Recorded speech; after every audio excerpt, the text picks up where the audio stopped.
Live from Cultura Media House. Brought to you by 786 Sports. Hits and Big League Show. With Adrian Lorenzo. And back like he never left. Pinch hitting it. Sweet Lou Brinson.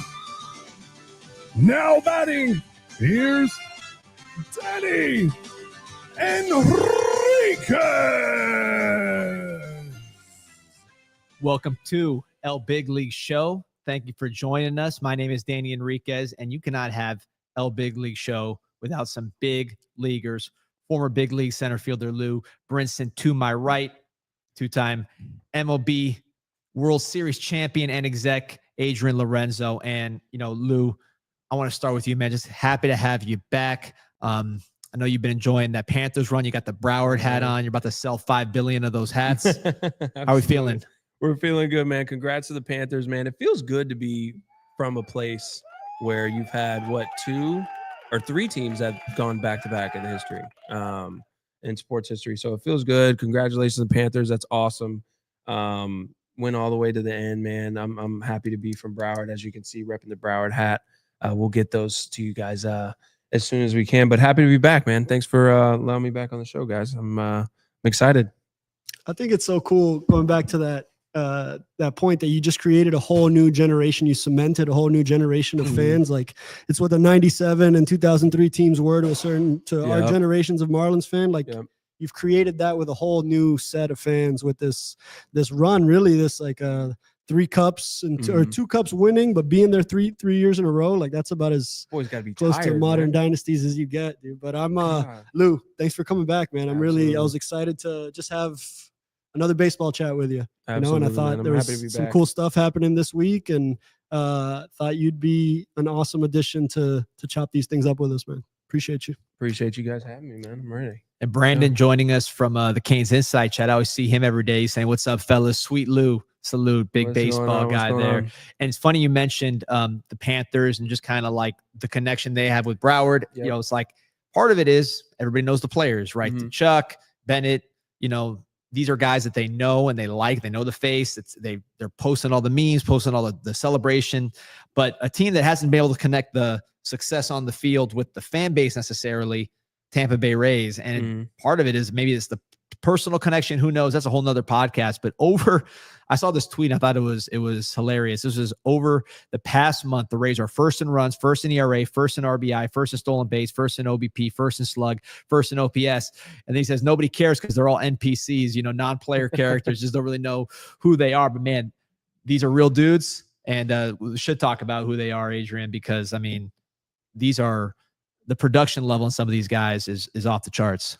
They forced their way into the conversation at this point in the year, right? The Yankees got off to like a really hot start, kind of blew out a big lead. And we haven't talked about Toronto either, but Toronto's playing really good baseball as well. And they're kind of like, I think they're right nose to nose with Tampa Bay right now. But Tampa Bay is the surging team that I think was worthy of talking about this year or today and just kind of exploring further overall, because I think the Tampa Bay Rays continue to be they're just interesting, man. There's things I hate about the way that they operate sometimes, but there's also things that need to be respected about the way that they operate. So like, it doesn't surprise me that they have this disconnection with their fan base, because I don't think you can operate year over year over year as the lowest payroll team or one of them and get like a respect level from your fans. And I think that they've always done okay attendance wise. Tampa's actually St. Pete's, a good location, good market, sneaky good travel city to come into for I'm sure you can speak to this. It's just like a good scenario, good situation. But like, you know, you see them qualify for the playoffs and then not sell out their games. So there's clearly like some disconnection there. And I think this has to do with operating at the bottom of the payroll structure all the time and just being defaulted to as that team. And I think that has implications in free agency too, right? Like Tampa Bay is not the destination where a guy wants to or thinks he's going to go sign long-term. It's kind of like a reestablishment of value location. You can get, capitalize on Florida taxes.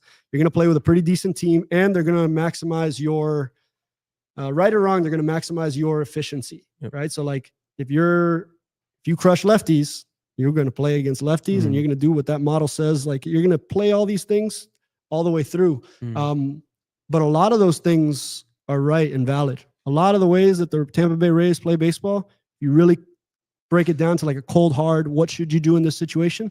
They play on that side of the averages more often than not, but they also, which I want to get to, they simplify the game in a lot of ways too.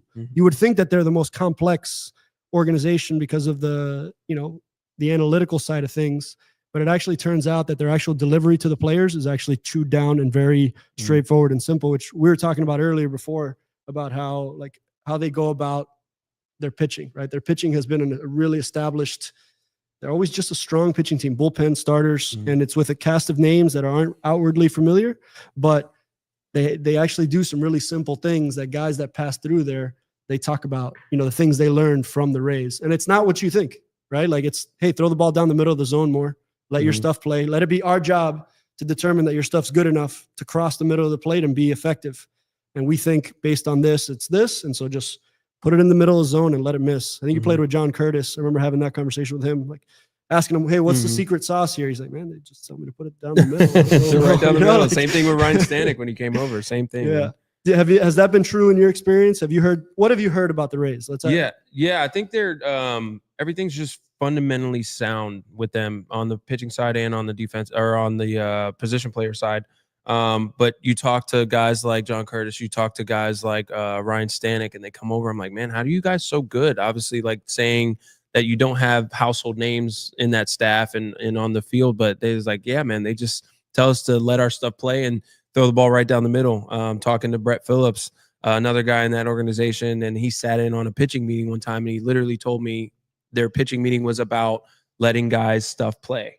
So just throw it, aim for that glove right down the middle and let your stuff play. Cause usually it's like you said, it's a kind of revamping of a pitching staff or a revamping of a guy, maybe got let go by another team or, just didn't have, his particular stuff or didn't reach his potential with a certain team that he got let go from. And he goes to the Rays and now the guy has a, 1.3 ERA. He's got a bunch of strikeouts. His whiff rate is up. Everything else is up.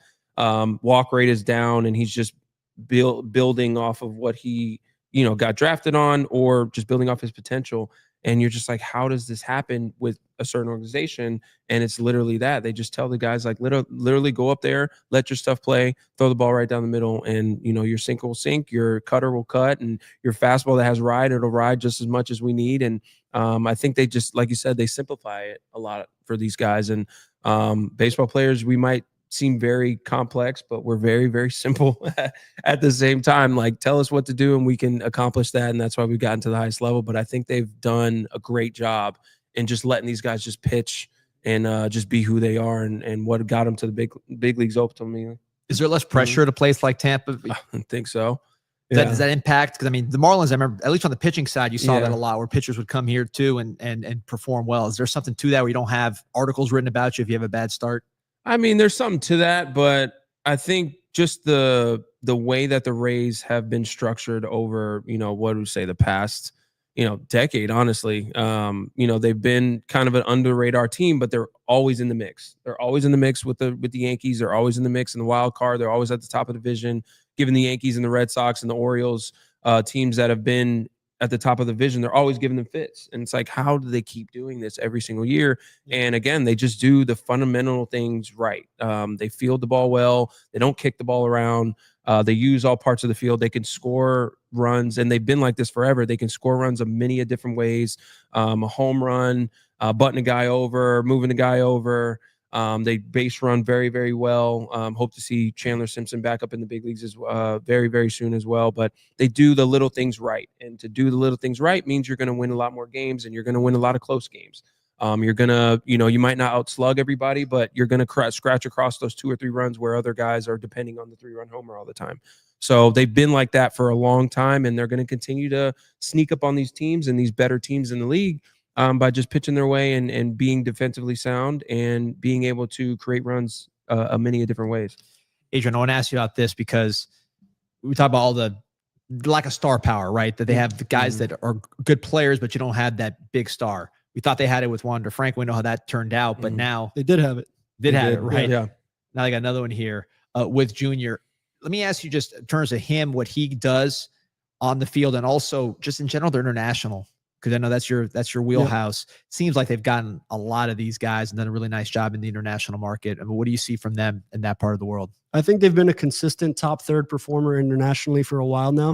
Amateur international pro, they don't get as involved in, but they've always had my respect, just being on the other side of the competitive spectrum. Like, they've always had my respect in the international space. But I think Junior Caminero is a good example of actually what I think is what they do best, which is make trades. And they make a lot of trades. So Junior Caminero came in from Cleveland. It was a deal from Cleveland, so they didn't sign him as an amateur, but clearly had some early identification processes, like their pro scouting process, maybe identified him in the Dominican Summer League or at the complex level, where you could maybe steal, quote unquote, steal a guy because he's just so far away, and like depends on what your team needs now.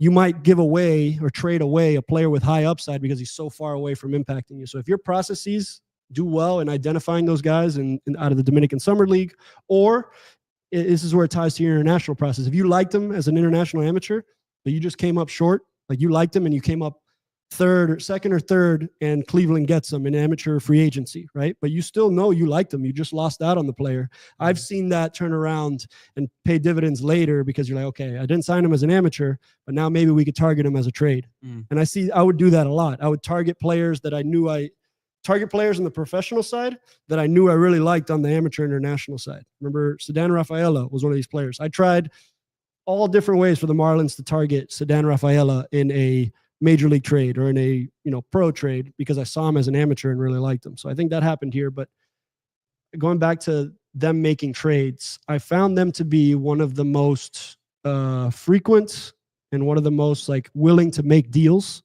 even deals in this day and age of nobody wanting to get burned. Yeah, they had a higher tolerance for being okay getting burned on the backside because they know that in order to run the roster the way that they do, and have guys platoon at all different positions, you really only have 13 and 13 on each side. So you can only platoon so much while still needing, you don't have 18 spots like a college baseball team where you can just like plug and play differently. Yeah. You have 13. You need to like manage that roster well. So you need to manage the 26-man roster well, which means your 40-man needs to also be like a revolving door and that 25th spot on the, so like, you need a lot of creative roster construction to operate the way that they do. And therefore they get ahead of a lot of deals. So if they know a guy needs to get added to the 40-man roster next year, but they know they have depth at that position or it's going to be tough, they'll deal that guy early, even if they like him, just because they know he's going to put him in a roster crunch the following year when he's Rule 5 eligible. He's like, okay, well, we like him, but we're probably not going to be able to carry him on our 40. Therefore he gets exposed to the Rule 5. So you get out ahead of a lot of those deals. And I've just seen the Rays be consistently always deal making. Sometimes they go well, sometimes they don't. But if you're making a lot of deals, to me, and your processes are good, you're going to end up with margin players that are in a position to reestablish value here in your location. And then kind of like on a final note, they not only do they make frequent trades and make good trades, but they continue developing at the big league level all the time. So like development doesn't stop once you get through the minor leagues. I feel like they're developing a lot of guys while you're still in the big leagues. In that early phase of the big leagues, guys are getting better as Tampa Bay Rays young players. And I think that's huge, right? Because like your player development has to extend all the way through into the big leagues, like well into the big leagues. Yeah. And I got to tip my hat to them, man. They have good processes. And just to finish here, their tree of executives that they've produced also needs to be respected at the highest level. Like if we like the Dodgers, that means in some ways we like a lot of the things that Andrew Friedman learned as a Ray that then now applied with money, which is where I come into my, like, I wish more teams operated like with a bigger payroll because they more often than not can. Maybe the Rays can't. And that's just a reality. But they're Andrew Friedman, Peter Bendix, who's now the president of baseball ops with the Marlins. Chaim Bloom has been president of baseball ops with several other teams. James Click won a World Series with the Astros. Those are all guys that have come out of that Tampa Bay tree. So they've produced executives and good players. So what is that? It's kind of interesting because like, how do you as a Rays organization be able to identify those guys and to be able to get their full potential out as far as like a front office staff? Because I'm thinking on the field, coaching staff, the coaching staff has to be committed as well. They have to be committed to what we're trying to do, how we're trying to develop guys. Like you said, when they get to the big leagues, the development doesn't stop there. Because usually in most organizations, you get to the big leagues. All right, you need to know what to do. Your development, they don't tell you development is, over, because you're still developing, especially you're a young guy getting to the big leagues. You want to continue to develop and get better and get stronger. But as a coaching staff, you have to be committed to, kind of the recipe that we're putting together here. You have to be able to bring up these guys. If we bring up these guys, like, all right, listen, we want to get this guy to a certain point at this part of the season. You have to be committed to that as an entire coaching staff. One guy can't be out of place. One piece of the puzzle can't be out of place. So again, like, how do you assess that? How do you assess guys? Do you just give them a shot and kind of see their potential come out? Or like, how do the Rays keep doing this with different execs, and then they go on to do their own thing with different teams and get their own positions, and they flourish? Like, I don't. Alignment is what I'll say, right? Like, they have this alignment. They were just using that on the Red Sox press conferences talking about Rafi Devers, but I think that it's really important. Like, I think the best organizations, even if the person in charge shifts or changes, they're aligned on their basic. Like, I think the Rays have had actually consistent continuity despite a revolving door at the GM position. But Eric Neander has been there all the way through. And a lot of the things that made them the Rays, they've kind of researched. This is what I would tell the Marlins all the time. We want to operate like the Rays, but they're 10, 15 years ahead in terms of the processes that they set. And everybody's aligned behind those. The problem when you come in and have a totally new regime or totally new organization is now you reset the way everybody needs to even think about baseball. And those things take a long time. Like, you got guys coming from all different organizations, all thinking baseball's presented a certain way. And unless you're coming into an organization that, like, no, they kind of do things like this here. Right or wrong, some people hate the way the Rays do things. Some people love it. And honestly, it produces results. But my point is that they've had a continuity to establish an identity, and they just stay, like, they make a lot of active deals. They develop they play platoons a certain way. They have, like you mentioned, their players, like, they're always pretty athletic. There's always some, like, multi-positional stuff happening, especially connecting it back to the player development angle, where guys are learning to play newer positions, or in AA, AAA, you're already playing a bunch of positions. So that when you're in the big leagues, if you're playing for the Rays, like Jose Caballero's playing center field one day, second base one day, shortstop one day. And there's just this, that's development. That you have to be doing AA, AAA, and then committing to it at the big leagues. So like Kevin Cash, that's another super. Joe Madden for a long time, Kevin Cash right after him. That's continuity at that position that not too many teams have that either. And you have to, though, with the way that the Rays operate, you can't have a manager that is like his way or the highway, and I just write my lineup every day. That to me is like Kevin Cash, highly collaborative with the front office, and probably lets go of the reins on a lot of things that, like, he gets to manage just the players and the personalities and the in-game decisions.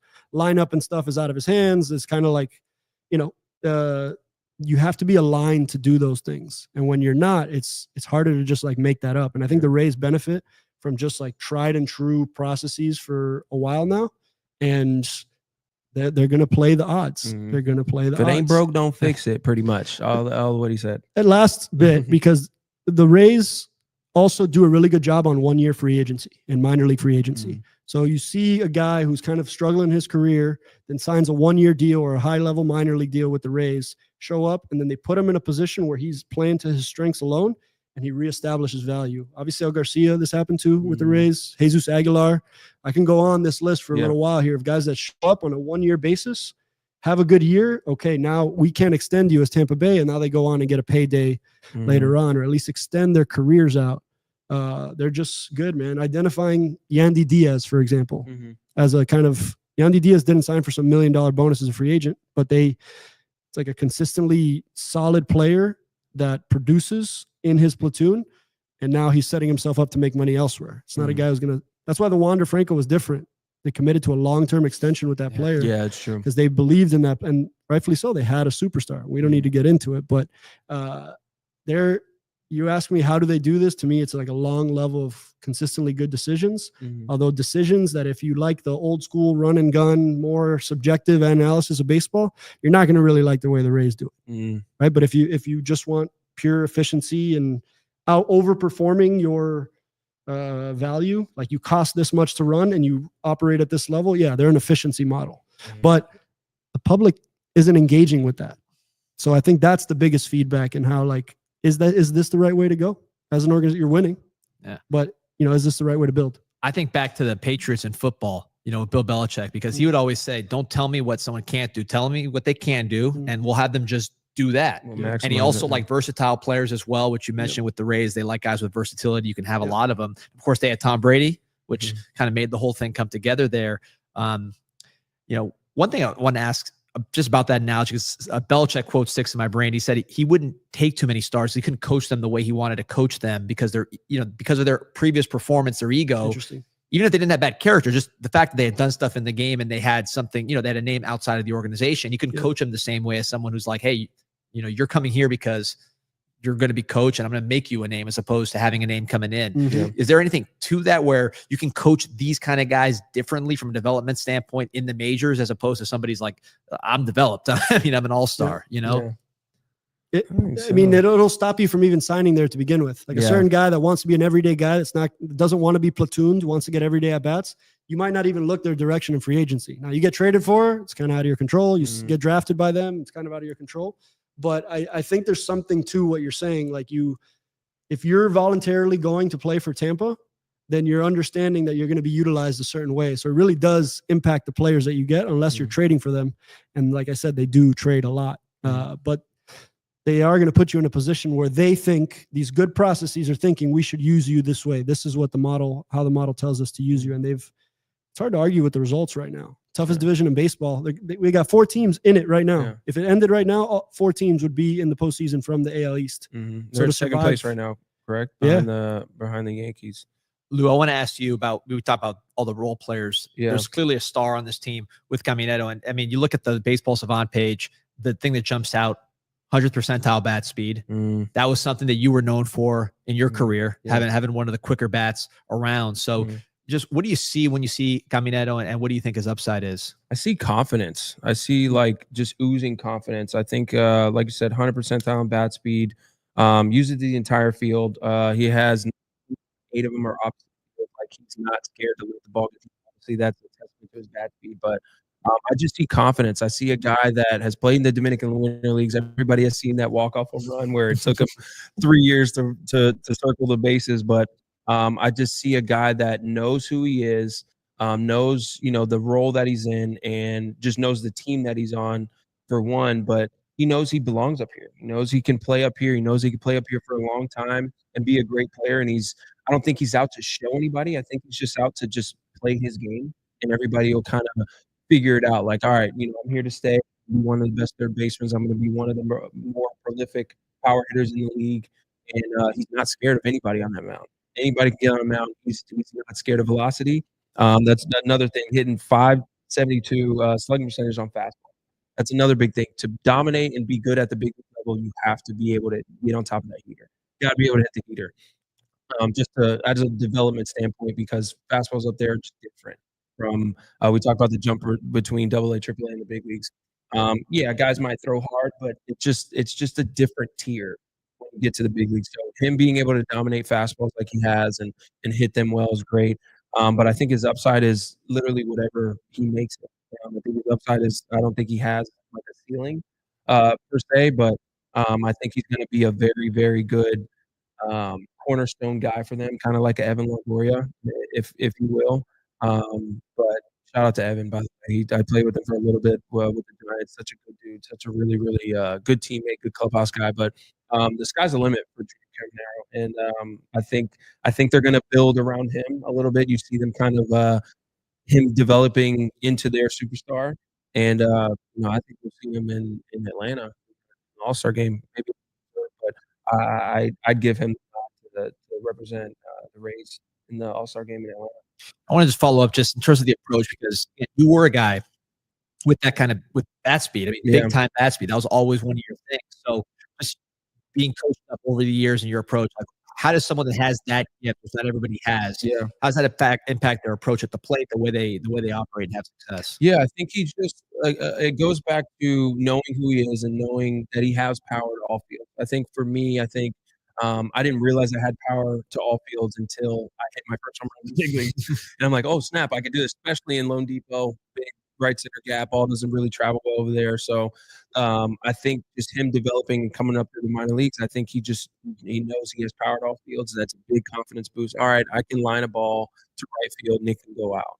That's a big thing for a hitter to be able to use all fields because, I think his swing, you look at his swing first glance, he's all or nothing, you would say. All or nothing guy, big bat speed, trying to go deep every time, swings out of his shoes almost every time. But you look at his, batted balls and the balls that he puts in play, a lot of balls are to that right, that right center gap. He's hitting the ball the other way. He's using a big part of the field.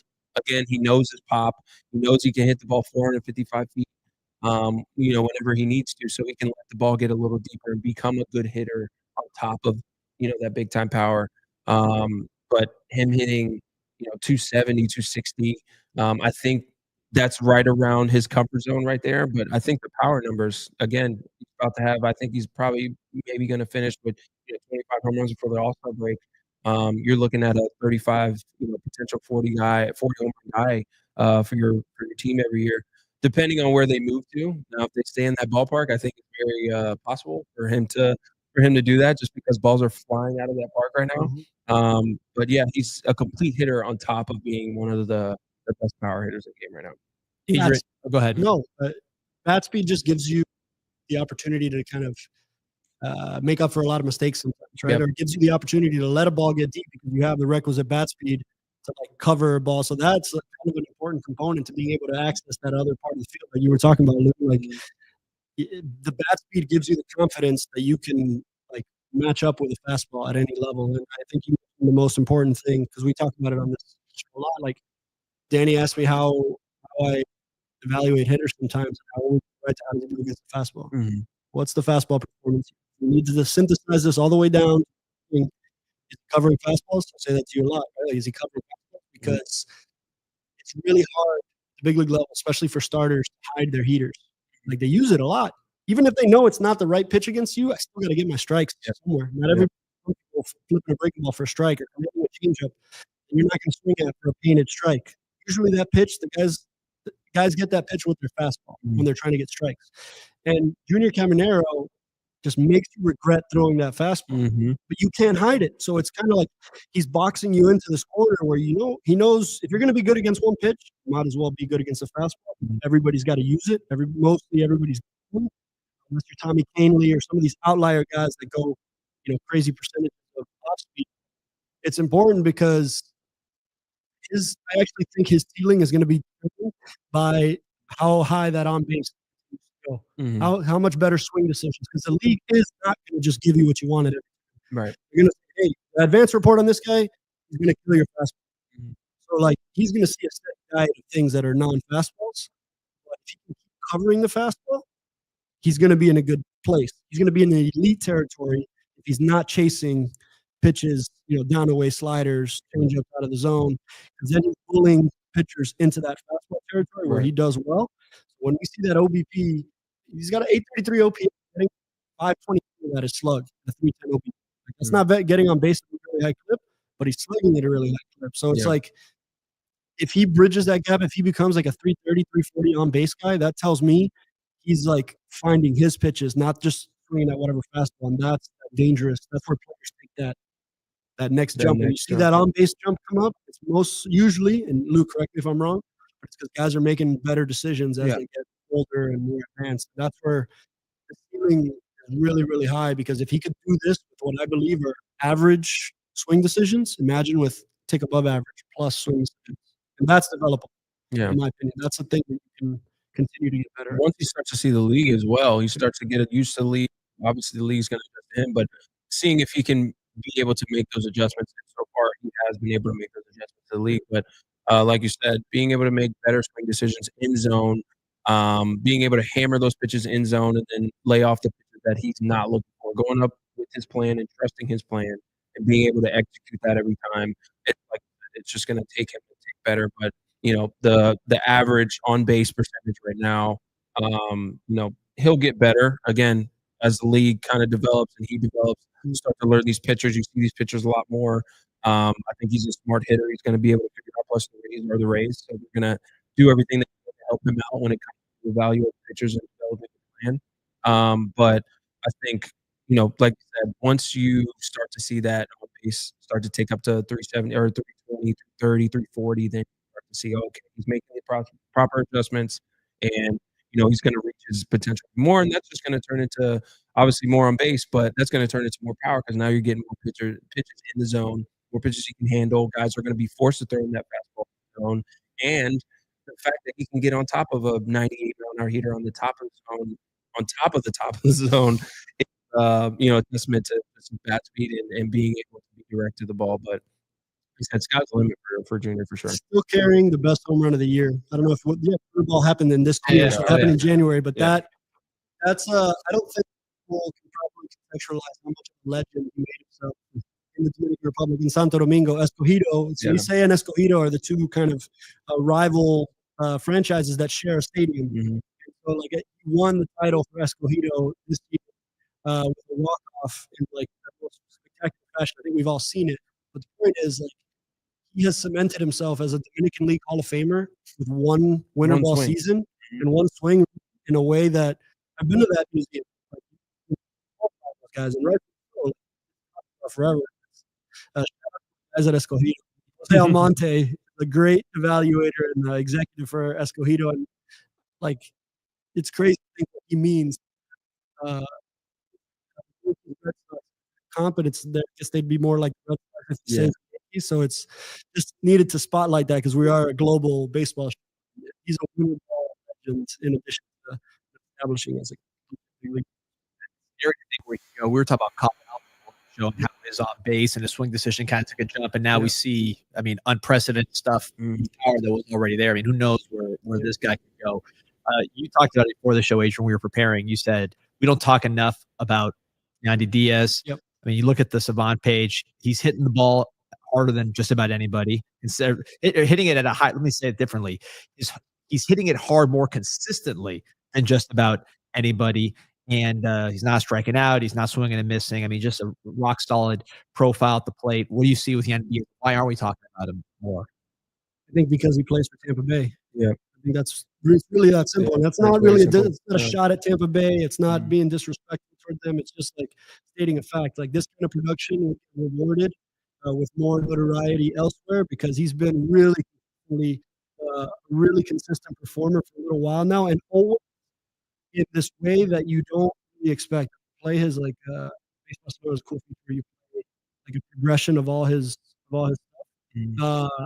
He always stood out on the opposing side as an executive. Like, damn, man, that guy's numbers, his under the hood numbers are really strong compared to a slash line where it doesn't jump out at you in a slash line. But he's like a quality of contact monster. Like, it just hits the ball hard at the right kinds of angles and doesn't swing and miss that much, right? Not swinging and missing very much this year either. So you put those two things together. You don't swing and miss, and you make really hard contact at the right kind of angles often. Like, you're going to get a lot of good results, and he's had some positional versatility. So he's not going to blow you away in defensive production, but he's been able to plug and play. One of my favorite hitters in the big leagues, and I think one of the Rays need players like this to be competing at this level. You need over performances from the kind of, let's call him a middle tier guy, even probably higher tier production. Yeah. But he is super slept on overall, I think. And shout out to a Cuban player finding success at the big league level, even though I think as he wasn't like an signee as a amateur, so I think you gotta love baseball when guys can find a path, No, Yandy, looking at his Savant page, it's just a testament of a good hitter. And just looking at his spray chart, everything is to the right side. I think he's a smart hitter as far as playing to the ballpark, knowing that the ball is going to fly out to right field. And I think just watching his games and him playing in the Trop, there's a lot of hits in the Trop just because the ball, that bouncy surface, hitting the ball through the middle, it's a little harder than it would at a normal field with regular grass. But I think he just plays to the stadium, and he's able to play to defensive shifts and being able to just put the ball where you want to, which is, if you ask any baseball players, the toughest thing to do. to be able to, kind of find holes and hit through holes. I think he's definitely taken the leadership role on this team. I mean, he's been there for a while now. But again, he's just a good hitter. We forget this guy in 2023 hit 330, 600 plate appearances. Like, this guy is a really, really good hitter. And again, I think he just gets lost in the shuffle in Tampa Bay. But yeah, you look at his swamp page, everything: hard hit percentage, expected batting average, squared up percentage, like, is the top of the league and among the best hitters in the league. But I think a big testament is just playing to that ballpark. I think it's just, being able to, like, all right, man, all I got to do is kind of hit it what's right center. I'm not sure what right center is there, but all I got to hit is, yeah, the ball is jumping, but all I got to do is hit 389, get it out. But he's definitely playing to the field, and I think we forget how good of a hitter he is, and a leader of that team, and that's a big component as well. Take control and take leadership in that clubhouse. A lot of Latino guys in that lineup, and I definitely would say that he's definitely taking Junior Caminero under his wing for sure. Just the way they interact in the dugout, watching games, being able to, if he gets too big or if he kind of gets out of character, being able to have a guy where you can kind of slow him down and have him slow the game down and speak in his language. To very similar guys build wise, anyways.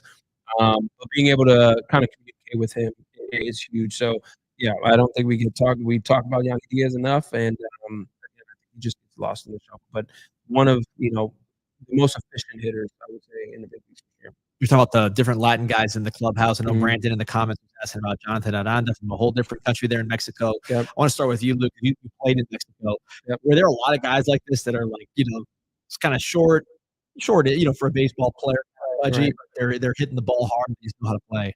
Yeah, I mean, he just is good. Another one, just a good hitter. In Mexico, yeah, there were a lot of guys not with a whole bunch of power. Those were usually international guys coming over from the States, but there were guys that just knew how to handle the bat, knew where the barrel was on the bat, and could put the ball in the barrel a lot. And he's just another testament to that. Kind of a sleeper guy, another guy that's probably going to be in Atlanta for the All-Star game, representing the Rays.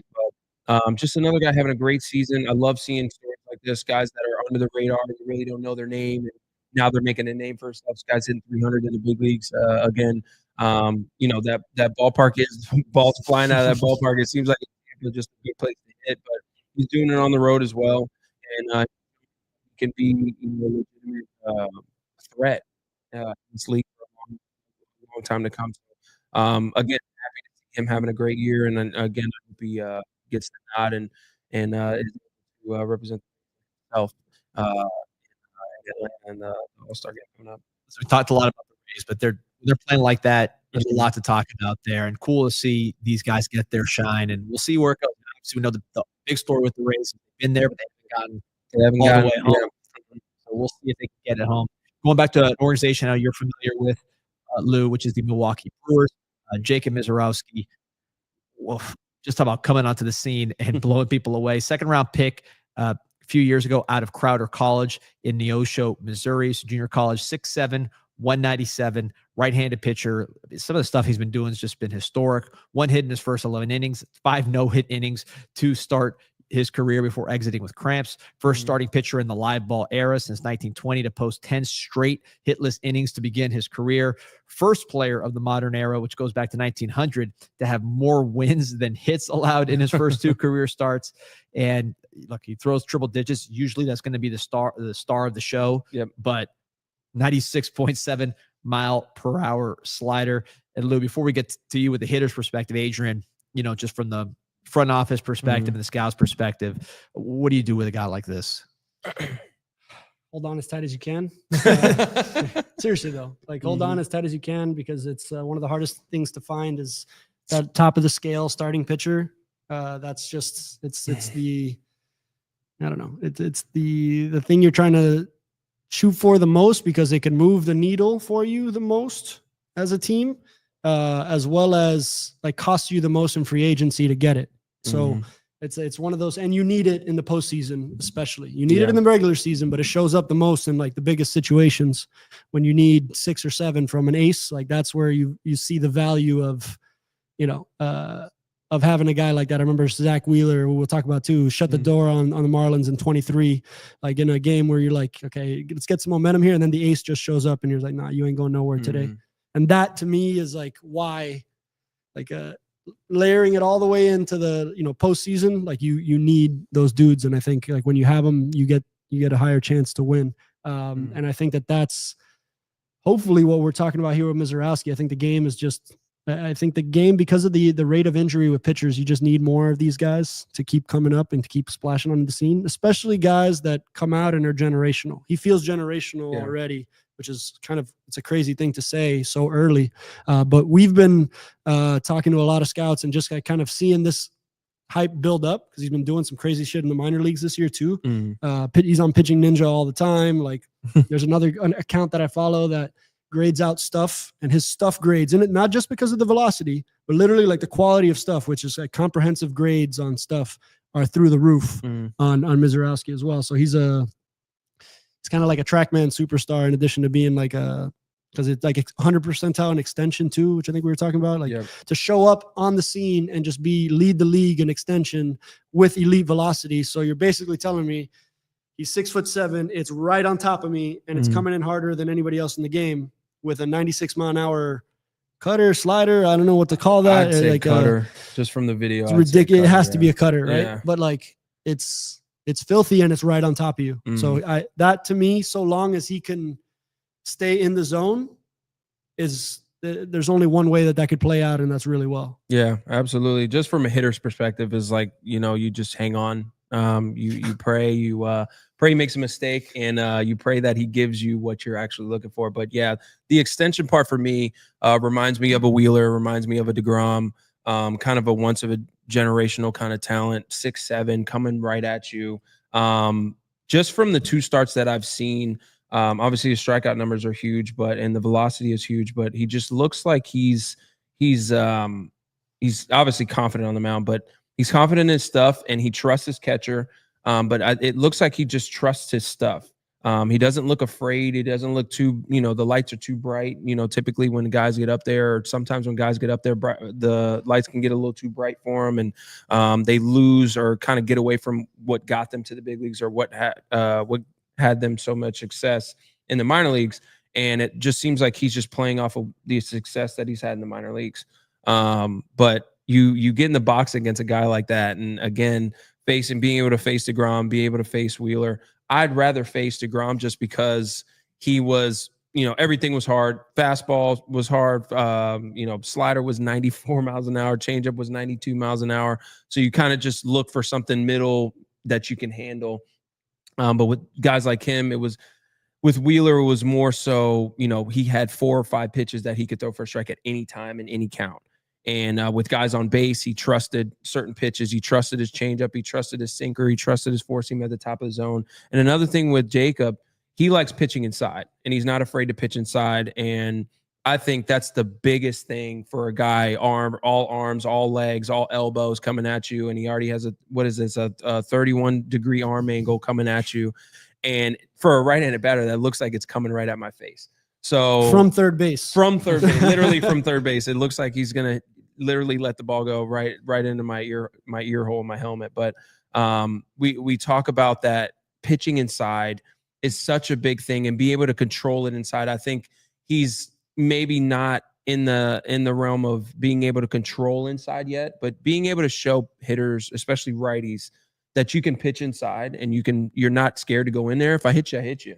But if you're not scared to go in there, now that just opens up the slider, that opens up the curveball, that opens up the changeup. You can play the changeup off of the sinker or the fastball inside if you want to run one in there. So that's the biggest thing for me. And that's the biggest thing for DeGrom. That's what made me not comfortable in the box against DeGrom, but a little bit more. I could have a little bit more of a plan. He's going to go outside. He's going to stay middle to outer third of the plate. I wasn't a diver, so I didn't dive over the middle, but I didn't have to worry about anything, a 100-mile-an-hour fastball inside. So I think that's a big thing that stands out for me with Jacob Mizorowski, that he can go inside. And as he continues to develop, we'll see it in the next starts here But as he continues to develop and continues to face more big league hitters, keep going inside and keep utilizing that fastball. I mean, you got a 97 to 100 mile an hour fastball, and you're not scared to go inside. Good luck to hitters. I'd rather face DeGrom. Those are 4 words you do not hear in the English language often. What's the plan on a guy? Like, so like, I'm thinking back in your time with J-Road, for example, like you guys you're getting ready, like it's the advanced meeting, right? Like what is so obviously like the stuff is good, the velocity's high, but like, how do you actually get to this, right? Like, how do you actually get to this guy on a given day, right? Like he might get you, you've 10 at bats, the odds are not against you, but like, if you were to like, be on the right side of a matchup and just square them up good, where do you have to I don't want to say you're guessing, but you're trying to corner them into one pitch, one spot in the zone for you to time up, because the velo and the extension isn't going to let you read and react. Yeah. So you're really kind of like, I'm looking for a pitch here, I'm swinging for here, and I'm going to get it. Is it that straightforward? It's literally just, we're looking for me at least, I'm talking conversation with J-Ro and the hitting team with them. It was literally looking for a fastball in a zone that you could handle. We knew he wasn't going to come inside, and if he did, it was on accident. He didn't mean to. So everything being hard, everything being firm, if you were out in front on the slider, it was 92, 93 miles an hour, you might hit it left center. You might be late. You might be late and hit it to center field or right center. But if you had that big part of the field approach against a guy like DeGrom, you couldn't have an oppo approach because you were just going to be late and you were going to foul it off, or you were going to, just be late and foul to the right field stand. So you couldn't really have that oppo field approach. You had to have the big part of it. You had to have the center field. And for DeGrom, it was unusual because typically when I became a better hitter, typically I would try to hit everything over the second baseman's head, but that was backing it up a little too much. So it was more so, we're going to have the foul pole, the left field foul pole. We're going to put that right at the center fielder's, hat. And we're going to aim for that. That's your foul pole. You're not going this side because you're going to pull off, and, that fastball, you're either going to pop it up or you're going to top it to third base, and, you're going to end up going over. So for me, in that approach, it's like I'm looking for that 99, outer third, middle, outer third that I can handle. And I'm trying to go to the big part of the field. If he throws that changeup, if he throws that slider, unless you're looking for it, it's just you might catch it out in front. But everything for him everything was so firm. Everything was hard. You weren't looking for any, drastic, miles an hour changes on a guy like DeGrom. It was just literally looking for that heater right in the middle, literally middle. We're just middle on DeGrom and just taking him right back through the middle, and making everything, kind of eliminating everything else, because everything else would look kind of similar. If you look for, your slider, your changeups, he would have a curveball, and he barely threw. I think it was like 2 or 3% when he was with the Mets, but you're looking for something hard up the middle, honestly. That's the only approach that, seemed to work for us. So that was the approach on DeGrom facing any given day. That's hitting in the big leagues on a regular basis now, it seems, with the way pitching and velocity and stuff. So like, I'm glad that you walked us through that, because I feel like you still have to go up there and have a plan of attack against these 100%. Guys. Yeah. But you have to almost you have to really refine that approach, because you can't just go in all right, I'm just going to generally hit against, DeGrom or might Mizorowski. Not go up there with a bat. If you're going to just do that, you have to have some sort of plan. And that was the plan against him. And any other guy that just everything was firm, like a lot of bullpen guys nowadays. It's like, listen, we're looking for a pitch that you can. If it's that slider that he hangs in the middle, he tries to bring it back and maybe it backs up a little bit, righty on righty. If you can handle that, we're looking at that. But for the majority of the time, guys that threw hard, that fastball, that sinker, 97, 98, right around in that realm, you're looking for something hard, man. You got to be able to hit the fastball. So that was the ultimate approach against a guy like that. Back to Mizorowski, just from the executive standpoint, Adrian, obviously you do see the good walk rate pretty much throughout the minors between 12 and 14%, right? Wheeler, who Lou was talking about, first 2 years of his career, 10%, so double digits. Actually, first 3 years of his career were over 10%. Randy Johnson, it got as high as 17% before he kind of figured it out. You were around Yuri Perez, another tall pitcher, kind of the opposite, where he was always a strike thrower. When you get these tall guys that have so many things that you like, but they're not able to consistently throw strikes, I know the Dominican had some of these guys. How do you evaluate them? And what do you look for to say he might not be throwing strikes now, but we could get him there with some development? It's a simple, straightforward, it's seemingly like a silly question, but it's like, does he get the ball to the middle of the zone? Can he consistently put the ball over the middle of the zone? I would start there, right? Like if that's a difficult thing for a pitcher to attain regularly, especially like I dial that more to first pitch strike. Can this guy throw the ball for strike one consistently over the middle of the plate and then work from there? Because if you can do that, that's a lot of the battle for any pitcher. We're talking best pitch in baseball, strike one, like you get to it. So I would say like that would be the place I looked first, right? And then depending on the stuff, I would get into, all right, like is this a guy that needs to command it or control it? And a lot of the times those two terms, they get kind of mixed up as if they mean the same thing, but they don't. Control means how often are you in the strike zone overall? Command means like, can you put it where you need to? So they're two different things. A lot of the time they overlap. If you have good command, which is where you can put it where you want, you're usually throwing a lot of strikes. But there are certain guys, and I would say I would put Mizorowski into this bucket. Maybe he's not a command guy where he's going to dot the corners like DeGrom does. That's why DeGrom's elite, because he had the stuff, and then it was pinpoint command. He was never going to walk you, but he was also he painted corners and spots. I think Mizorowski early on, what we'll see is if he can be a control guy, which means keeping it in the strike zone.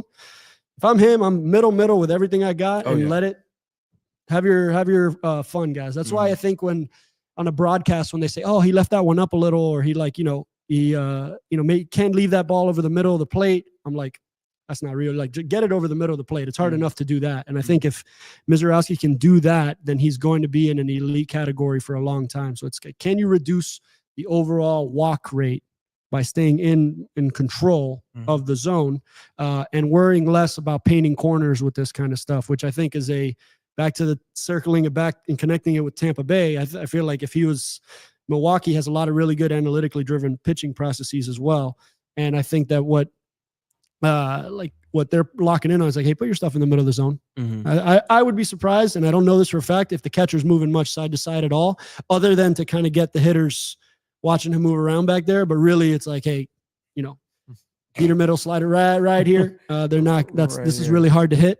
And so it's this, can he get strike one? And then can he avoid base on balls? And I'm saying something obvious, but like if he can, we're talking about an elite category of pitcher. I don't know if it's DeGrom because of the command, but because of the control. This is a classic argument inside of a draft room. When a guy has really good stuff, you're less concerned about his ability to like dot it and more concerned about his ability, like, can you put it over the zone? Now, if your command ticks up, then that's where starting pitchers usually, starting pitching is a blend of command and control. Relievers can just be control and keep it in the zone and let it eat. That's harder to do over the course of a start. But in the draft room, a guy with big stuff, you can forgive a little bit on the command if he's putting it in the zone. Because the one non-negotiable, you can't be a pitcher and live outside of the strike zone. I think talk about pitchers from Latin America. They don't understand this enough, early enough, that like you're reaching for as much velo as you can. But if you're not in the zone, we can't play the game at all. And like, there's nothing more frustrating than watching a guy walk 4 guys in a row. And like, that could kill anybody's confidence, a team's confidence in you faster than anything else, if there's no faith that you can throw consistent strikes up there. So that to me is like, it's the ultimate non-negotiable in baseball as a pitcher. Like, you got to throw strikes. I'm saying it's something seemingly obvious, but you do. And this, when applied to Mizorowski, if he just does that, then we're talking about one of the better pitchers of this entire generation. If we're taking in the mindset of a hitter, a lot of hitters don't look down the middle. Like, a lot of hitters aren't going up there. We're looking at zones because we get this scouting report. And like, all right, this guy lives on this half of the zone. This guy lives on this half of the zone. All right, where can I handle it? All right, maybe middle in. All right, I'm looking middle in. But if pitchers, what DeGrom did very, very well was be able, again, he had Mizorowski stuff, being able to throw 99 to 100, 101 with ride, with hop, what I kind of called it. But he would throw it right down the middle and guys would swing right through. It's like, oh my God, it was right down the middle. How do you swing and miss? It's like a lot of guys are looking maybe on the outer third part, or maybe they're looking on the inner third part, or wherever they can handle upper third, outer upper third. They're not looking down the middle. A lot of guys, that's where you see a lot of fastballs being thrown down the middle, and guys either take it because they're shocked, or they just swing through it because it has a little bit of hop or a little bit of sink or whatever the case may be. It's just now those I would like to see the percentage on, you know, balls right down the middle, how much those guys, how much they get squared up. But a lot of hitters are not looking right down the middle. So if you can just play that stuff off of 99 right down the middle, go ahead and throw it right down the middle, because a lot of guys aren't looking for that. Adrian, you talked about Derek Jeter's approach, and it's pretty much mirroring exactly what Lou's saying. Yeah, he's the only guy I've heard ever say that and break it down that simply. Yeah. But he literally would say, I look middle every. Now, you need to have a crazy degree of like barrel manipulation and barrel control to operate that way only. Yeah. A lot of guys will, and it'll depend on situational and guy like you. It's hard to have one approach for everybody that works. But if you had to have one, it would probably be that one. Yeah.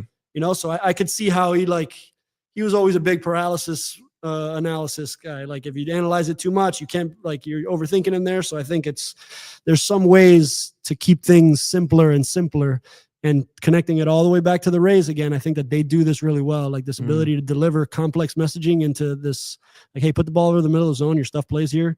Like, try to worry about as little as possible. Yeah. And I think that it's not a clean transition to the hitting side, because pitching side, you're in control of the action. You're in control of what happens. You do the thing. Hitters are reacting to the thing that's being done to them. So you're not in as much control of that. And pitchers and catchers are constantly trying to get you off of timing. They're constantly trying to get you off of the thing they know you're probably on. You know, so it's that's why I think big league hitting is just, every time we get into it, I get fired up about it, because it's so hard. It's fucking hard, man. It's so hard. It's hard. And the guys that do it well deserve like a lot of, you know, like of a hat tip, because it's hard to execute, especially when you know, here's Mizorowski just exploding onto the scene. This is a rookie that showed up, and now I got to face this too. You know, like with all the other stuff that's in that division, and like, you know, you're in the Central, you're facing Skeens and this guy like almost every few weeks. Oh my God. You're like, God, you know. But he's gonna. He's gonna have the blow up start. I hope he doesn't, but he's gonna have the blow up start. We'll see how he reacts to that. Like, I want to see how, you know, if guys square him up, or he walks 3 or 4 or 5 guys, and, you know, guys kind of start to barrel him up. I would like to see how he reacts to that as a young pitcher. As someone who couldn't hit a beach ball, it's very interesting to hear your perspective on this. And you know, one question I have, because you're talking about Grom, everything firm. Obviously, we're talking about a 96, almost 97 mile an hour slider, cutter, whatever we want to call it. You as a hitter, did you prefer guys where and I know there's a lot of variables involved, but say everything equal, guy where everything was hard, or a guy like Yamamoto, who you mentioned going against, where he can really change the speed on you? I'd rather everything to be firm. I was a good fastball hitter. I had good bat speed. I could hit just about any fastball out there. So if your slider was 94 and it didn't have that much movement, it didn't, you know, was a little baby cutter, which was DeGrom's, and kind of a Wheeler. Wheeler had a little bit more depth to his, but you know, that aspect, I'd rather just everything be firm. It gave me just one thing to worry about, was that fastball. Gotcha. Going to different level, different part of the world here, which is Hawaii, which we don't talk about as much. But I know, Adrian, you want to get into this as an international guy at heart. This is domestic, but it's like a different world. And it feels like Hawaiian baseball is having a moment. You got Wehiwa Aloy at Arkansas, his brother Kuhio, also a really good player. Wehiwa, Golden Spikes, really looked good in the whole tournament. Really, just one of those guys that just looks cool, right? I mean, I've talked to people in personnel, and they're like, be careful with the shortstop. It just looks cool. They always they get overvalued. The guy that wears their hat the right way, they got their sunglasses the right way, they look good in the uniform. I think Wehiwa Aloy definitely fits that. 6'2", 200. The performance is off the charts. Took a huge jump this year. 1.107 OPS. Started off at Sacramento State, now at Arkansas. His brother Kuhio, also a really good player, first team All SEC DH. You got Aloy going potentially in the first round. Another, you know, good looking shortstop that looks the part, bigger guy with Ava Arquette, top 5 pick potentially. Started at Washington, also jumped in the portal, now at Oregon State. 6'5", 220. 1.115 OPS. That was an awesome comeback in that Oregon State game where they were just dead in the water. This guy leads off with a home run, sends the game to extra innings.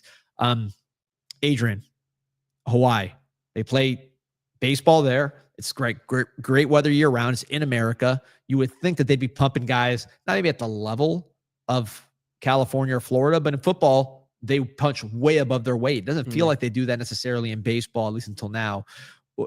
What's your perspective on what you're seeing now with this state and with this group of players? I think they are, especially thanks to players like this. They're like pound for pound, they're putting themselves into interesting consideration, comparable to Puerto Rico, I think is the closest comp in terms of like a U.S. domestic, because they're a draft.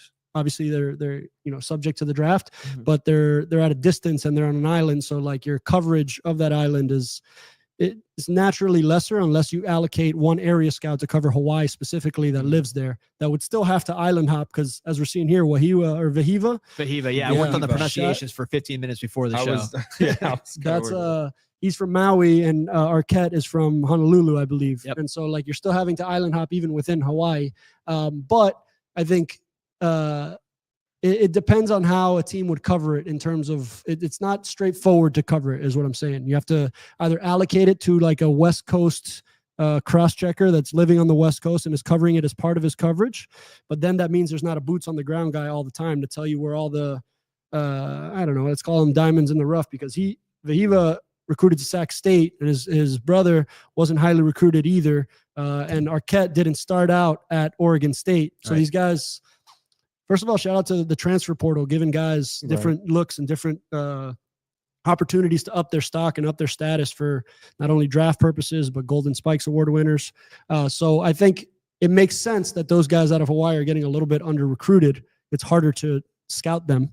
But I mean, right now we're about to have 2 first-round picks from Hawaii between Aloy and Arquette, and Arquette's going to be in the top 5 picks. Wehiwa might, thanks to this Golden Spikes Award, might shoot up the draft board a little bit too. And I think, Hawaii pound for pound deserves a lot of respect. There's some really good baseball players that come out of Hawaii. I remember during my Red Sox time, during that 2013 run, Shane Victorino was like, it's a big time name. And like in Phillies history, also a big time name. And I think he may have started, or maybe not started because there were guys before him, but this wave of like baseball becoming a way through. And I think for Shane, it's because of free agency. So I think there's something different about a guy getting to free agency and making dollars and now opens it up as like, oh, this is a pathway to change my life, as opposed to just a few guys, random guys that get there, but don't really move the needle earnings wise. You see this in Latin America all the time. The Jazz signs a $200 million deal, let's say, or $100 million extension. It's now that kid, that family in the Bahamas is going to now be like, oh, okay, maybe this is a path. Maybe this is a path through. And what I'm seeing is that continue to happen for Hawaii. And I love it, man. I love for baseball to be like truly global in this way. So Hawaiian baseball is having a moment right now for sure. Let me just stretch it out further, because you were involved in helping build up Bahamian baseball as far as from the, from the MLB side, right? Saying we need to invest here. There's players here. Another warm weather island, right? That was not like a Dominican Republic or Cuba or Puerto Rico with that long history. And you identified that, and you've been, pushing for that. Now you're seeing, the Rangers' top prospect and some of these guys come through. Of course, Jazz, everything he's done. The Aloy brothers are not only they're Hawaiian, they're Polynesian descent. I know from the football side, there's a lot of investment in getting these guys to play football because they're big. They're big human beings. Both of these guys, really big, good-looking shortstops. Could we see potentially, is it worth investing in these islands where you could play year-round baseball to say, hey, not just Hawaii, which of course it's in America, there's that some level of investment there, but maybe even further into the Pacific Islands, say, you guys, I know you guys play football. I know football is the way out for most of you guys, but here's a Polynesian guy who's about to get, millions of dollars day one. And, maybe you could have played football, but obviously he had better talent here. Is that something that's worth investing in, you think, from a major league perspective? Always. But I think you have to be realistic about the arc of how long those developments, introducing baseball as a new sport to a country that doesn't really like play it at all or doesn't integrate it into their culture at all. It's like kind of tough. You're seeing some interesting things happen in Africa every now and then where you see like a talented player pop up, but it's not entrenched into the culture for you to grow up with the game and learn the actions, play the game. I think Hawaii shouldn't be mistaken as a new market. Hawaiian baseball has been played like, actually, there used to be a league that was like the parallel of the Arizona Fall League. The Arizona Fall League used to operate in 2 places, in Hawaii and Arizona. And that used to be a thing. It used to be everybody's favorite assignment in the winter was to play winter league in Hawaii. And that was an MLB affiliated prospect league. Yeah. Wow. And so that's been going back for a while now. So I don't want to sleep on Hawaiian baseball tradition either. I think Hawaii's just had baseball has been around in Hawaii in particular for a while now. I actually played a whole summer in Hawaii myself. That was like, it was like Northwoods or Hawaii. And I was like, I'll take Northwoods Hawaii, was a way better league, but the Hawaiian league seemed like a much better experience. And it was incredible. It's like not a place to, you don't have to get real amped up to play baseball in Hawaii. It was just a great place to be, a different energy on that island, if we want to get into that kind of stuff. But it's just a different place. But baseball is actually pretty decently established there. There's probably like 6 or 7 universities that have baseball teams on there too, and a pretty competitive high school league. So that would be in a different category, way more advanced in the Bahamas, just to give an example. So I feel like they can, with further investment and further guys signing big deals or being selected in the top 5 picks, those are the things that make you see more baseball in these places. The economics opens up the opportunity. Lou, did you ever play in the Little League or just growing up any of these Hawaiian teams? I know they do well in the Little League World Series. Right. I was never, my team never made it to the Little League World Series. I can still remember that game that got us eliminated. I'm pretty still feeling the effects of that. But just growing up, if they were from Hawaii, I wasn't really too familiar with that. But just going to my pro days, playing with guys like Isaiah Kainafalefa, with the Rangers, just gritty, just everything I've noticed about Hawaiian players that I've played with or known or played against. They're just gritty guys. They love to fight. We were talking about that earlier. They ain't going back down from nobody. They're not backing down from any challenge, anybody on the mound. And Isaiah, as we know, isn't the biggest guy, but he was willing to charge anybody on the mound and give anybody a run for their money. But they're just gritty guys. They're baseball players, and I mean by that, they're just you look at them. And it's like, you were built to play baseball. Usually the guys that play baseball, like you said, a lot of them go play football because they're just big guys. But Isaiah wasn't the biggest dude, but he was willing to play anywhere on the field. I'm sure Shane, was the same way. Obviously, he was an outfielder, but if they wanted to stick him at shortstop, I'm sure he would play shortstop to the best of his abilities. But they're just gritty baseball players. Like I said, they're gnats out there. They're just everywhere, and they're not going away. Like I said, they're not backing down from anything. Just being able to experience that and experience their culture. They're very, very high on their culture. They're very high on where they came from. Big, huge on family. They usually have really big families. I can't say enough about Isaiah, man. He just coming up. I don't know if a lot of people remember this, but he caught for the Rangers for a little bit. He was a catcher for the Rangers for a minute. So just his ability to play everywhere on the field, him playing for the Yankees and now with the Blue Jays, or with the Pirates. I'm sorry, he was with the Blue Jays last year, now with the Pirates. But just being able to prolong his career, and remember talking to him in AA, and he kind of jumped up a level from everybody that he had gotten drafted with. Everybody was still in high, and he was with AA with us. And he's like, was a little intimidated. And I remember having a conversation with him, like, man, you're a good player. Like, you're up here for a reason. Obviously, the Rangers see you as a good asset to them. And I was telling him, I think you're good enough to be a utility guy up there. I think you're better than the utility guy we have up there right now. And, I think he just saw the confidence in himself. He was performing at the minor league level, at the AA level. And obviously, his career has been what it has been. And just a testament. And looking at Aloy right now, I don't want to mispronounce his name. How it's Wehiwa Aloy. Just to look at him a little bit, doing kind of some homework on him. Another one of those guys that just looks gritty, looks like a baseball player, looks like he's going to profile well at the big league level. I think he can play shortstop just from watching him at the big league level. He has soft hands, sure hands. He's not too flashy. That's a big thing. And then him winning the Golden Spike Award is huge as well. But we'll see how it plays in the big league level. Big league level is not the SEC. I know the SEC is the SEC. And pro ball, once you get in, a lot of guys get a rude awakening a little bit. But, hopefully he profiles well, and whoever drafts him develops him the right way. And I know he's going to do everything he can to get to big league level. And I haven't talked to him or don't know him personally, but just being from where he's from, I know he's going to do everything he can to maximize his potential and get up there as fast as possible. Let me follow up on that, because getting a little bit off topic, but I'm sticking on college baseball. Obviously you went straight from high school, first round pick. seeing some of these guys, I followed the college baseball real close last year, followed the draft. I'm seeing Caglione in the bigs, Nick Kurz, first baseman for the A's in the big. Christian Moore just hit a home run for the Angels. Cam Smith been up all year playing great. I mean, these guys were in college this time. We were watching them. Chase Burns is this week, I think. I'm about to say he's about to start against the Yanks. Yeah. You were having, from when think about your process and seeing maybe where some of those college guys started from and how far away even first rounders might have been from the majors, and now seeing how fast these guys are flying through. Do you, from your seat, see a change in how ready some of these college guys are when they come out?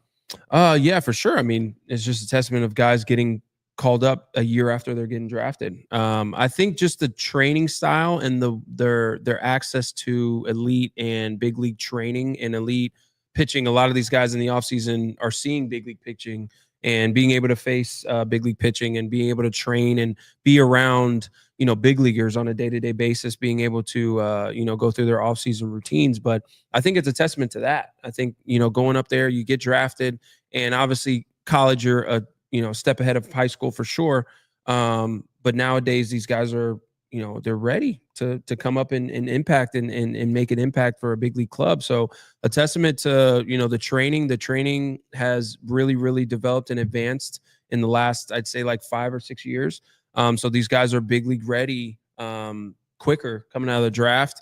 And as a testament to, like I said, Cam Smith and all these other guys that are, just out of the draft, making the team out of spring training. But I think it's a testament just how advanced training has gone, how advanced these guys are being able to be around these big. I know a lot of big league guys that go back to their colleges and throw live BPs and are training and being able to kind of develop a mindset for these guys. So I think that's a big thing as well. These guys just being around a big leaguer all offseason, seeing him every day, seeing how they go about their business. Now they can learn a routine, maybe, because a routine is in my opinion, the biggest kind of component of you being successful up to the big leagues. Obviously, you have to, train hard and do everything right on and off the field. But just having a routine and a set developmental routine for yourself and knowing what you need on a day-to-day basis, then being around these big leaguers in the offseason and having this training, this big league style training. Because I know just from seeing the college style training versus the big league style training is just a step different. There's a different path there, but just a testament to these guys, working out with big leaguers in the offseason and getting, different nuggets from these guys. Adrian, so Lou's talked about the nurture part of it, right? The development part of it. But, at least in my lifetime as a fan, when they look like Lou, they go first round, they don't go to college, right? And now we're seeing the guys we talked about, whether the Cam Smith, Christian Moore, Caglione. I mean, there's a lot. Chase Burns. I mean, the tools seem pretty high level. Do you see that from just a front office perspective, shifting where you're getting toolsier guys at the college level on top of guys that have had, development at that level? I think we're in a totally different era, and for good reasons, of college baseball. Where like for a few reasons, like you were stating, like first of all, the quality of the development that you receive, especially at the higher level institutions that have the dollars to allocate to facilities, to swing labs, to pitching labs, to these things. Like look at some of these. There's some college programs, quite a few now, that have better facilities than major league operations 100%. and that pay their coaches better. Right? Like, so like now you're not seeing, we've talked about this on this podcast before, where you're seeing a movement from even major league coaching staffs into college coaching staffs. It isn't this graduation from college into the pros. You're actually seeing more dollars and higher paying jobs, significantly higher paying in some cases at the college levels than a major league pitching coach or a major league hitting coach. And I think, again, a place where economics is driving that. So you're getting expert level development that's also now in college baseball, where I think there used to be more of a development into like pro ball was the graduation point, but now it's economics, right? Like that's why the schools that are at the top of the scale kind of dominate here. And then what else is standing out is the transfer portal, right? Like we're talking about Aloy and Arquette are both transfer players. So that means, and I want to emphasize this because a player isn't always ready to be evaluated, like when it's his draft time or when it's his college recruiting time. So the ability for a player to go establish value go play somewhere, establish value, and then graduate into an elite SEC program to then receive that development. I think that's why you're seeing guys, them getting funneled to these college programs, they're getting developed. And as well, we're now talking about an NIL age where there's a financial incentive that can juxtapose the draft. To your question out of like high school, are these kids going to college at a higher rate? Potentially, right? But Holiday's still going to go 1-1 here and you're going to forego college. So the best guys will still be going out of high school, but college is a much more compelling argument now than it used to be. I think if you see a kid, let's say you're lining up with a high school drafted kid and he's outside of the top 10 picks, let's say, but he's committed to Arkansas, Vanderbilt, with what you know is probably like a big, large financial package coming with that. Like you may have to not draft that guy because you think he's unsignable. And whereas in before you're like, oh, what's he going to do? Go back to college and, play, for a few years. Now that's the most viable it's ever been, is going back to college, even for a senior year, because what's not true anymore is that you need to go to college, or even from college, you're getting into pro ball and then you still got to go incremental. What we're seeing is guys slide right into high A, double A, and keep projecting. So they're cutting out 3-4 years of that development time, but you can't do that if you're not ready. So what I mean is shout out to the college programs, getting them ready enough to and really taking a big league development approach. There's a way where you can develop teams to just win college baseball games, but the elite teams are doing that by developing professional caliber baseball players that also go on to dominate. Yes, Paul Skeens dominated LSU, but he's also gone on to dominate in the big leagues as well. So and to get a high enough level of talent, you need to make the argument that you're going to get developed here in the draft capacity to really make your, you get drafted in the 4th round. Maybe that's like a 300, 500K bonus. Maybe you go top 15 picks or in the 1st round, you're talking about $6-7 million. Like, so this can swing drastically. And if the college that can convincingly make the argument that you get better here. We just had 3 guys go in the 1st round last year. How is that not a good recruiting pitch? I think teams can see that for sure. Yeah. I think teams, big league ball clubs can see that they're taking those 3 years before you get drafted as that low A, high A kind of level. Especially you talk about these SEC programs. These are programs, LSU, Arkansas, like these programs are legitimate, good programs. And a lot of teams are seeing that, and they're seeing these guys develop more and more and more every year. And they're like, man, he's ready for Double A right now. He's a junior in college. He's in the middle of his college season, but he's ready for Double A right now. So you get drafted, you draft these guys 1st, 2nd, 3rd, 4th round, and it's like, okay, I think we're gonna send him to Double A. Like I think he's ready to go to Double A, and from there it's like, all right, you dominate Double A. It's like, all right, I think he's ready for the big leagues.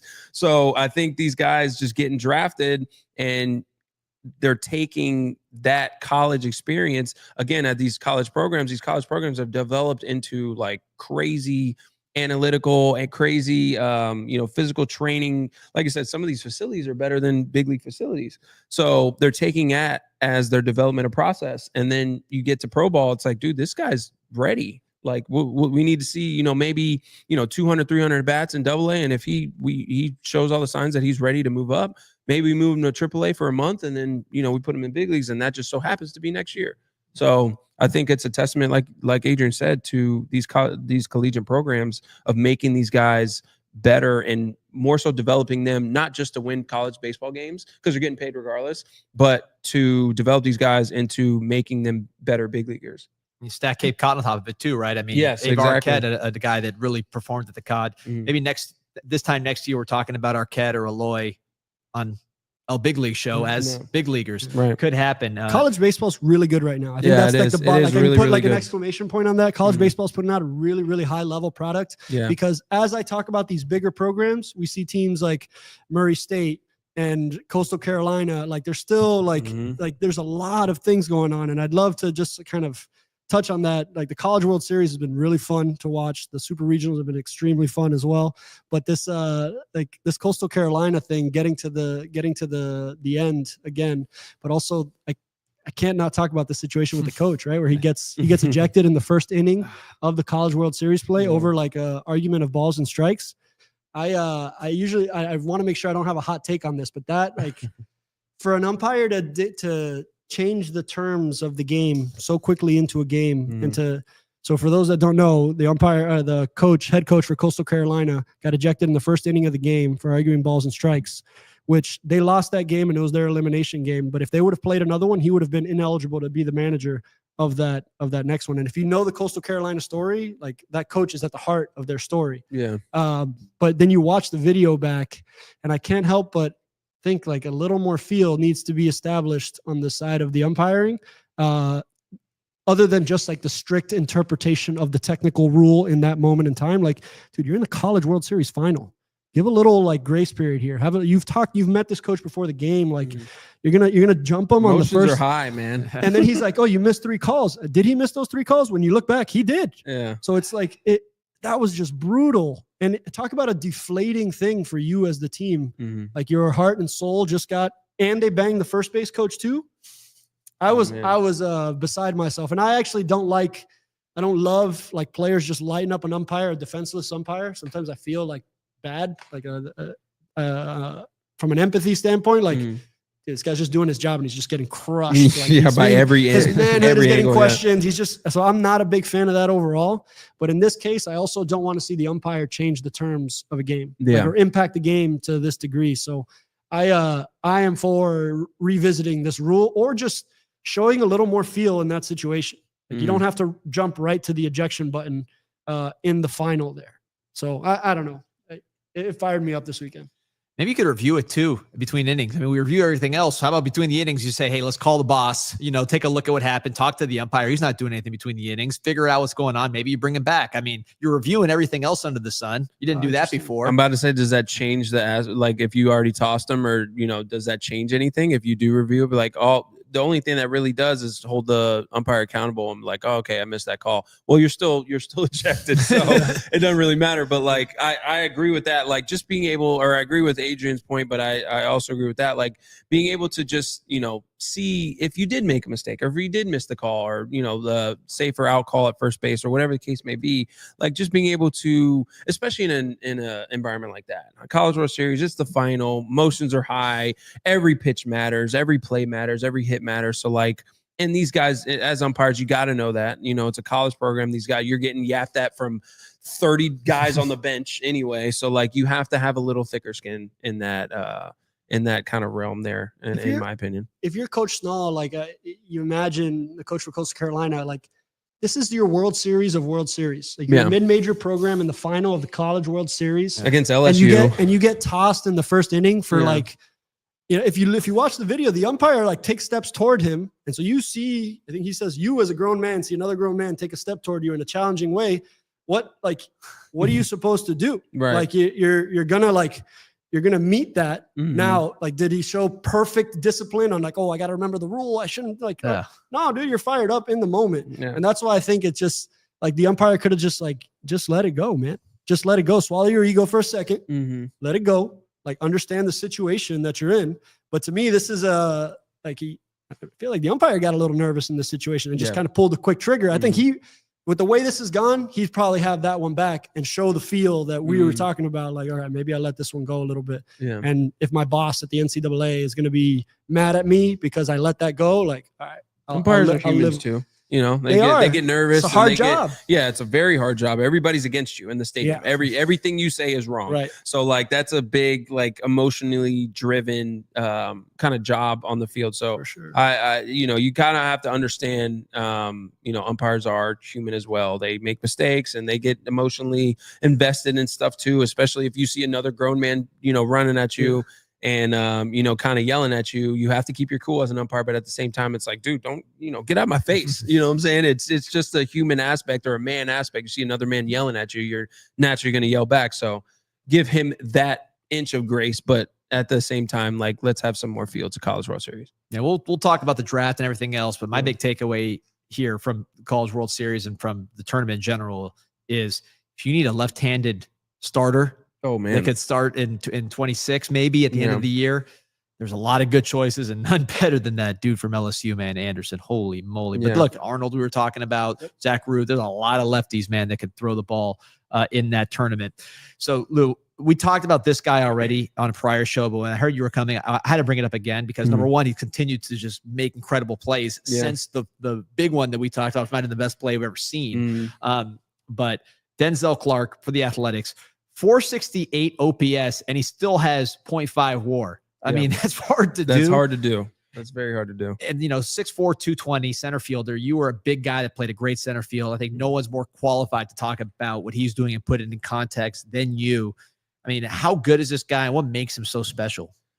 His instincts and, just kind of doing a deep dive on him. His mother had a huge impact in his athleticism. His mother was an Olympic athlete in 1985, I think it is, in the Olympics in Los Angeles.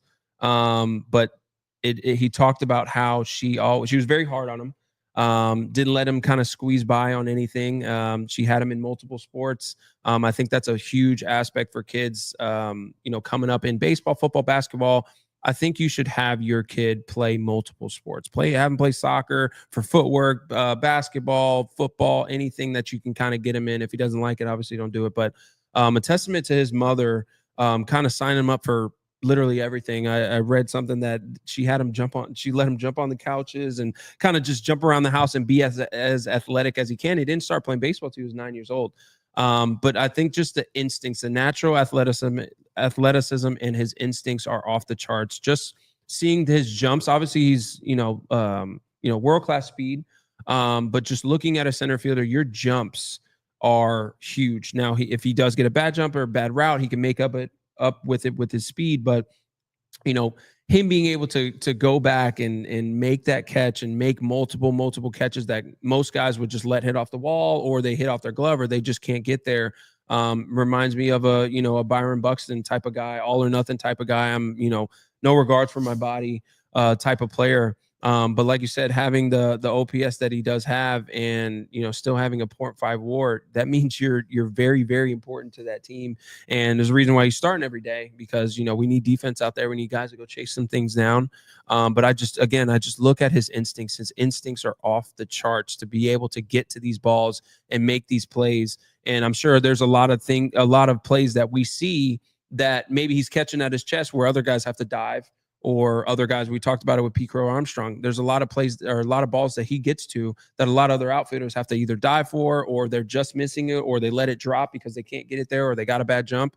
But I think he's one of the guys that he could just get a bad jump and still make up with his speed. And he's a big dude. He's long and lanky, so he can, dive and scoop those balls off his shoelaces. But I think he has elite speed, elite instincts.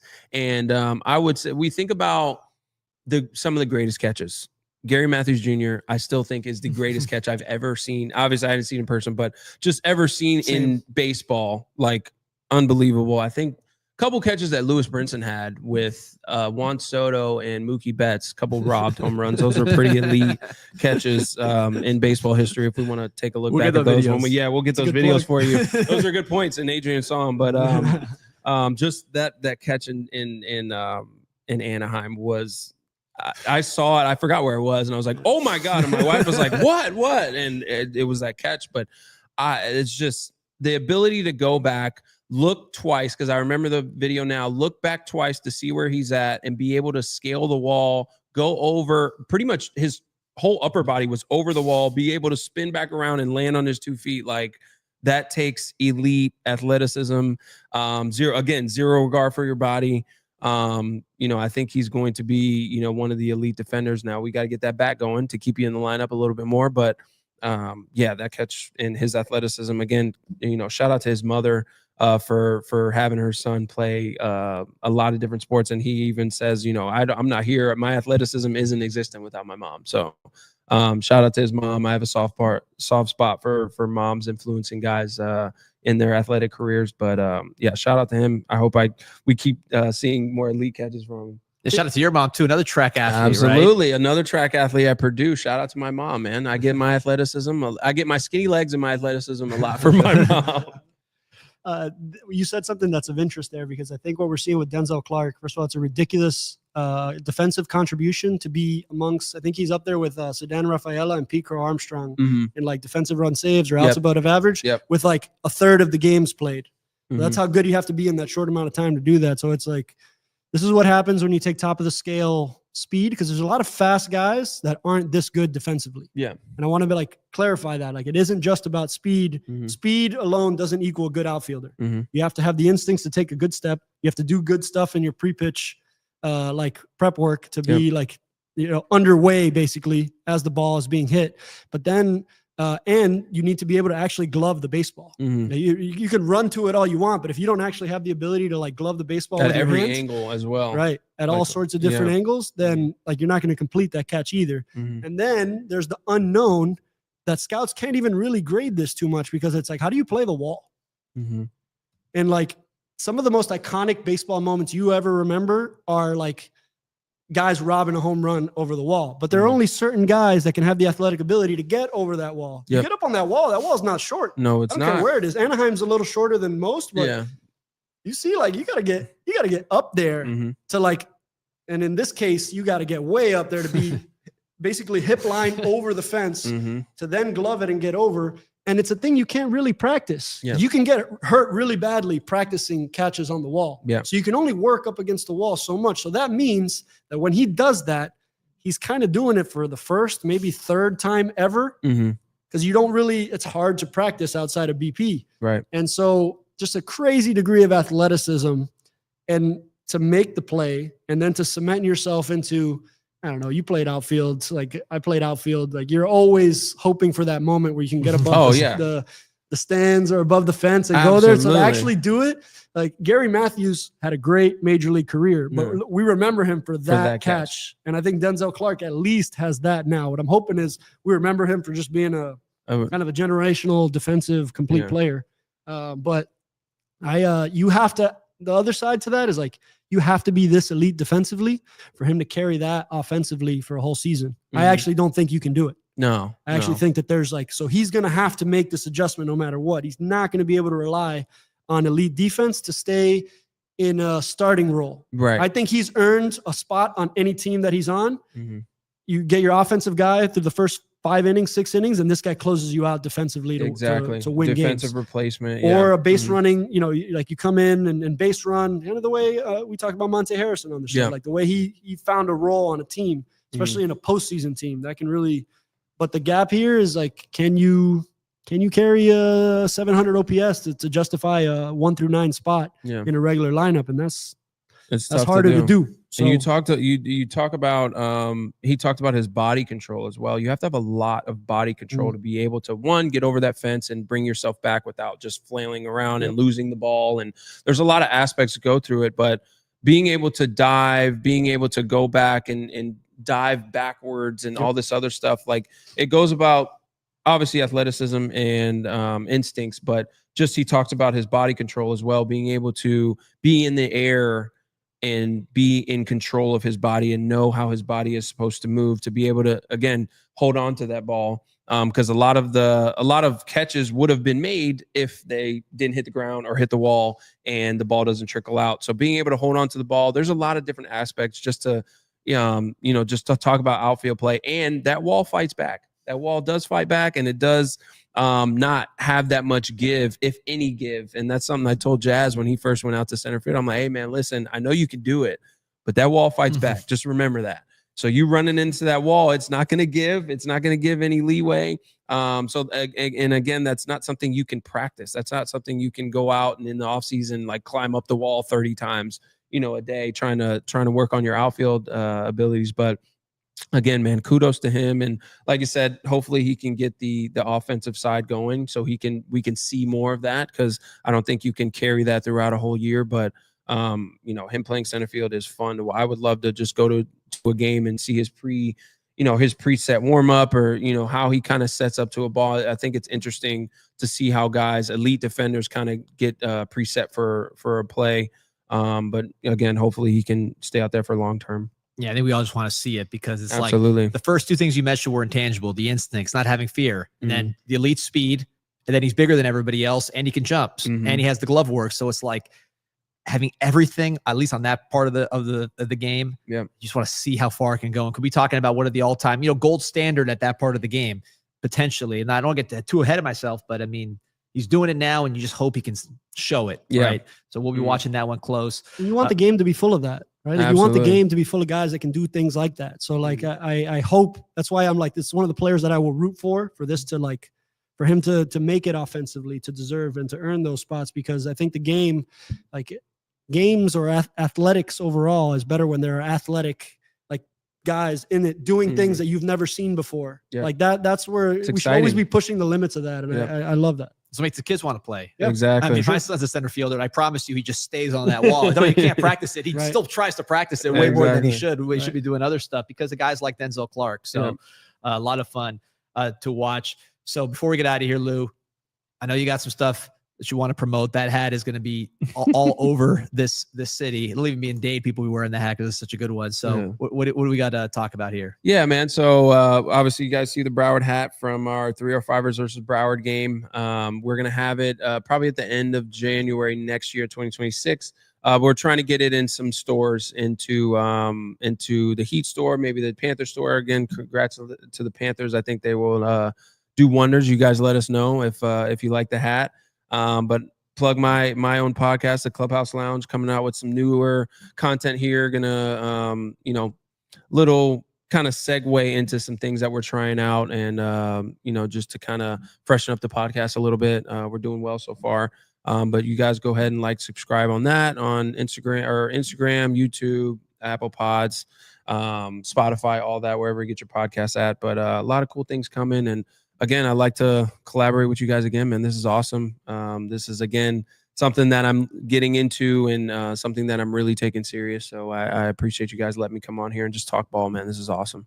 You're going to be really good at this, and you already are. So it's thank you for blessing us with your presence, and we can sit here and talk ball any day, anytime. So you're welcome back anytime. I got a question here that keeps continuing to ask me about the Angel Montas question, please. And I'm not familiar with that player, so I don't want to dive in on something. I don't want to just give a hot take on something that I don't have familiarity with. But I didn't want to, ignore somebody who's wanting to have the question answered. But I did want to shamelessly plug our upcoming draft episode, Danny.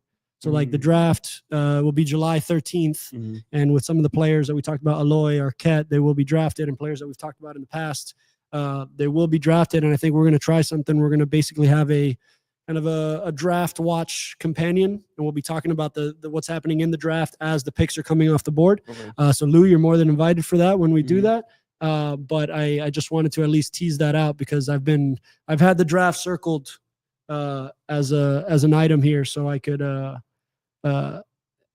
mention it here, and I've just had it circled overall because I think it would be the way that I would want to watch a draft with the feedback that I would want to watch it. Hopefully that's the goal for the show. But talking about, different team philosophies on how they draft, not going to pretend to be the expert on each player selected, but kind of speak from the draft at a bigger picture, put some video up. So I'm excited for that. Yeah, Canes Cats fired up in the comments. I mean, worked out for you, the decision you made, but it would have been cool, although you've been on the Gators, so that would have hurt to watch, but it would have been cool if you were already kind of a household name before you even, before you stepped in, right? You're watching this draft and you're saying, I wonder where Lewis Brinson is going to go. Not because I read his profile on Baseball America, but because I saw him, in the SEC championship hit a walk-off home run. Where were you it worked out for you, but Florida, cool. University of Florida. Yeah, I would have went with some dudes, man. Lance McCullers would have been there with Pete Alonso, Brett Phillips.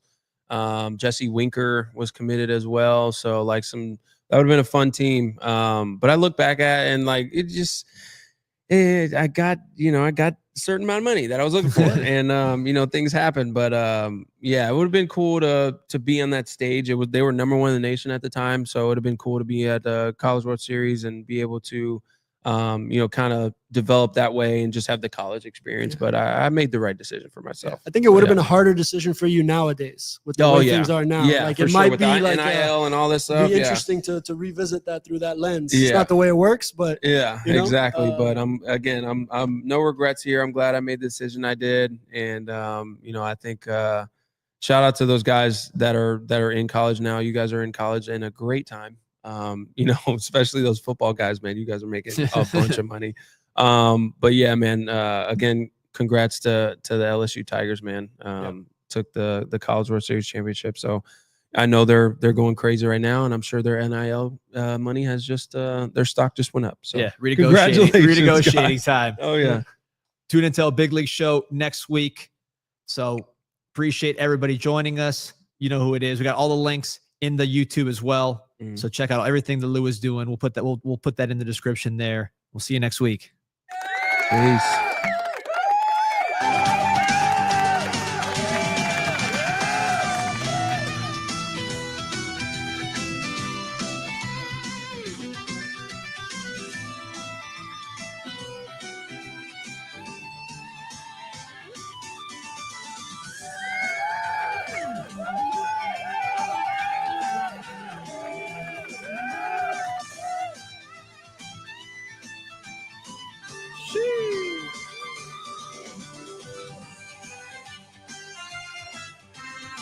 She